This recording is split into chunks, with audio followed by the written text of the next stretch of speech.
Welcome back to Open Line. Happy to have with us former U.S. Congressman Bob Clement. We are talking about his book, Presidents, Kings, and Convicts, My Journey from the Tennessee Governor's Residence to the Halls of Congress. A great book, lots of rich stories in there. We talked at the top of the show about Billy Graham.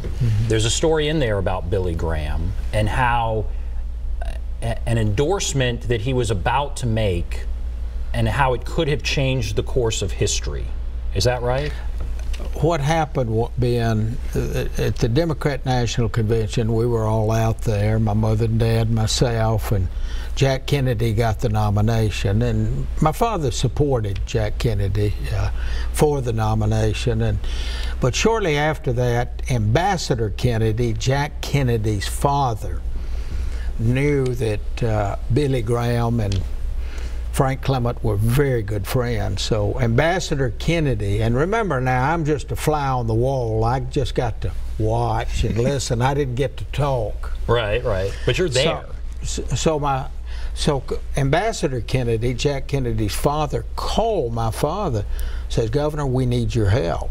Right in the middle of the presidential race, 1960. Says, we understand that Billy Graham's getting ready to endorse Richard Nixon for the presidency.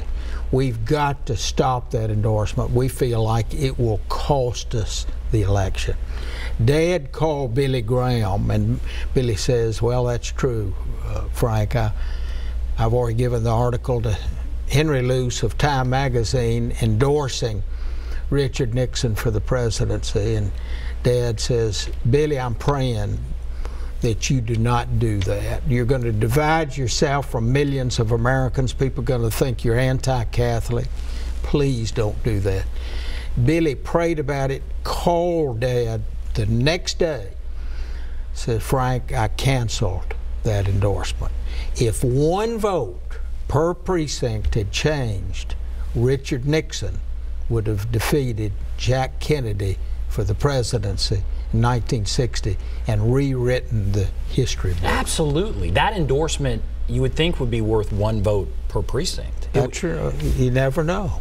And so what did he do? He did not endorse anyone? He didn't endorse anyone, which was good for Billy and good for the country.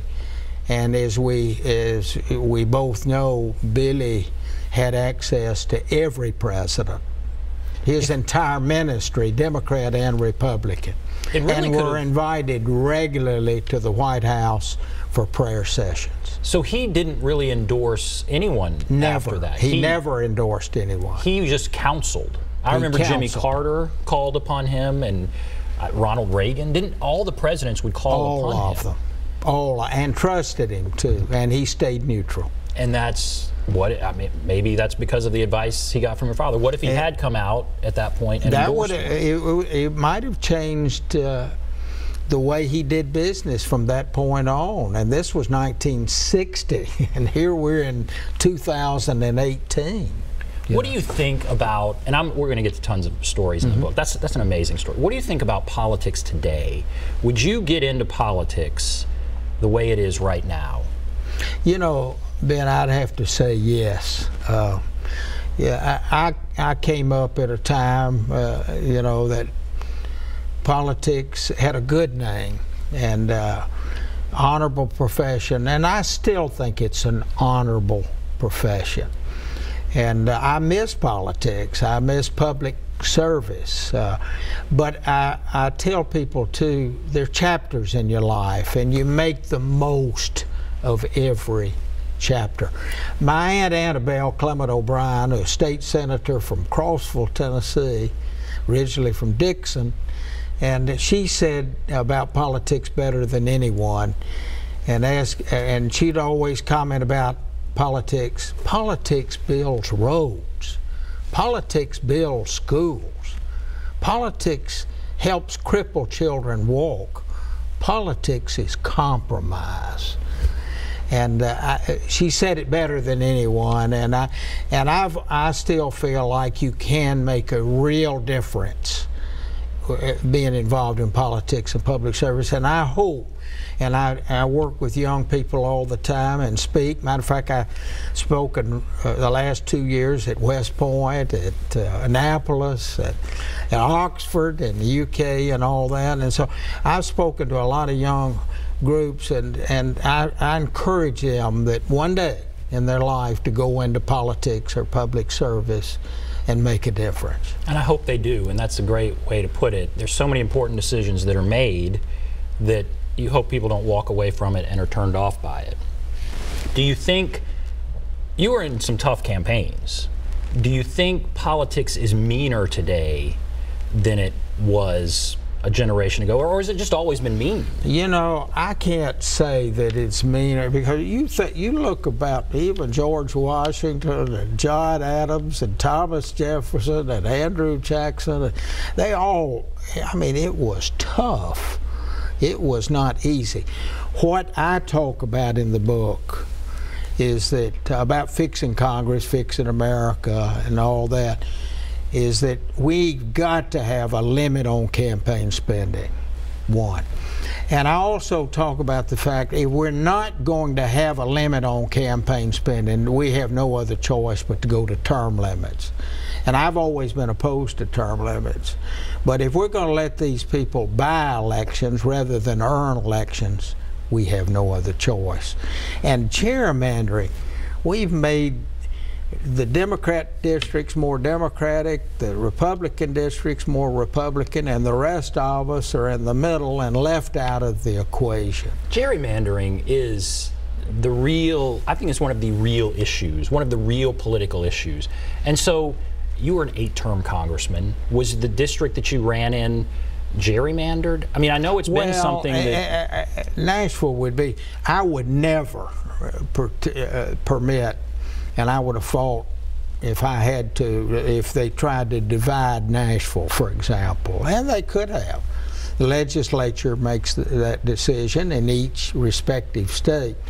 But I never was faced with that, Democrat or Republican, where they tried to divide Davidson County, for example. But the gerrymandering's become so much. But a lot of the districts now are drawn according to political interest rather than community interest, and that's what I highly detest. Right. You find where all the Republicans are and you put them in one. You find where all the Democrats are and put them in another, and they have these bizarre sort of outlines that I think it's gotten worse over the years. It probably wasn't that bad when you first started.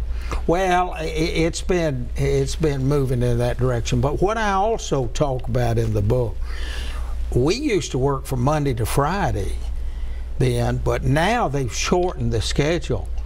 Members of Congress fly in on Tuesday and leave on Thursday. Now, by shortening the schedule, I don't know you and you don't know me. How in the heck are we going to work together to solve problems? And that's another reason why you have so much gridlock and so much disconnect, because members don't know other members and you don't have a lot of institutional knowledge. I've heard that members don't know each other the way they used to. They don't hang out, they don't talk, but I haven't heard before that the week is just shorter. So naturally, if you were up there longer. Which puts that much more power in the hands of the leadership at the expense of the rank and file members. And so just spend more time there. Makes sense. That's maybe one way to begin having more of a conversation. We have several calls. Let's take a few calls here. Let's go to Mike. Hello, Mike. Hello, Ben. This is Mike Thorne. I just want to say hello to my good friend, Mr. Bob Clement. And I think the world of him, and that's a great book he's got, and I'm enjoying reading it myself. And just want to tell Mr. Clement I love him and his whole family, and thank you for what you do for everyone. And I'll hang up and enjoy the rest of the show. Well, thank you, Mike. Thank you so much for your call, and it was my great honor to serve. You were able to connect with people in a fairly unique way. Wasn't there a poll done that indicated people in your district almost considered you a friend in a way that you were able to make that connection in a way other politicians weren't. Well, do you know what I'm talking about here? That's interesting you saying that, because I had a national pollster tell me one time before, years back now, and says, Bob, or Congressman, I've surveyed, polled a lot of people, but I polled a number of them that have had higher name recognition than you. But I have never polled anyone where so many people said, well, I know Bob Clement personally. And you know, that stood out for me, which made me feel good, because if they feel like they know you personally, whether they agree with you or not on every issue, they'd give you the benefit of the doubt, and they did. When you were in office, what would you say? Were you more of a moderate? What, there's blue dog, yellow dog? How would you characterize what you were? I would say, you know, if you look at my total record, moderate. I think I would fall in that category. I know that's hard, you know, conservative, moderate, liberal, and I know people would always paint you according to maybe a particular vote. Well, you must be a liberal. Or some have even said, I've even commented on that, called me a liberal, and then I said, well, on what issue? You know, because leaving the impression that if you're a Democrat, you're a liberal, and you're a Republican, you're a conservative. Well, that's not necessarily always true.